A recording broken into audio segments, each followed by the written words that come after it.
रोशन प्रकाश काळे हा 15 वर्षाचा अपंग मुलगा आहे। याला दर 3 महिन्याला ब्लड चढवावं लागते, तोपर्यंत हा जिवंत आहे। जर अशा ह्या मुलाला एका शिक्षकाने जो श्री नितीन झिलटे, बोरगाव आश्रमशाळा येथे शिक्षक आहे, तालुका कोरपणा, जिल्हा चंद्रपूर, यांच्याकडे याला पाठीवर गुद्द्याचा मारा करण्यात आला आहे। त्यामुळे आजही त्याला श्वास घेण्याला त्रास आहे आणि त्याच्या पाठीमध्ये दुखणं आहे। याची आपण बल्लारपूर पोलीस स्टेशनला दिनांक 6/10/2020ला तक्रार दिली, परंतु कुठेतरी गुन्ह्याचं महत्त्व कमी करून याची नोंद करण्यात आली आहे। यांच्यावर अपंग अधिनियम 2016 अंतर्गत कारवाई व्हावी आणि असं जे कृत्य करते याच्यासाठी सर्वांना सबब राहावा हीच विनंती आहे। आणि अशा अपंग मुलाला न्याय मिळवून देण्यासाठी सर्व लोकांनी एकत्र येऊन या मुलाला न्याय मिळवून द्यावा हीच अपेक्षा आहे आपली।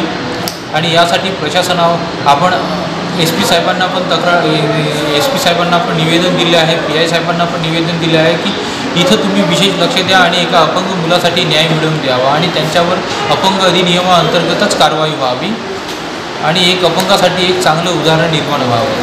धन्यवाद। आणि जर इथं कुठं आम्हाला न्याय मिळाला नाही तर आम्ही सर्व अपंग बंधू याच्यासाठी आपण रस्त्यावर उतरू, धरणे आंदोलन करू। धरणे आंदोलनानं जर नाही झालं तर आम्ही आमरण उपोषण करू, पण ह्या अपंग मुलाला न्याय मिळवून देण्यासाठी आम्ही पाहिजे ते प्रयत्न करू आणि याला न्याय मिळवून देऊच।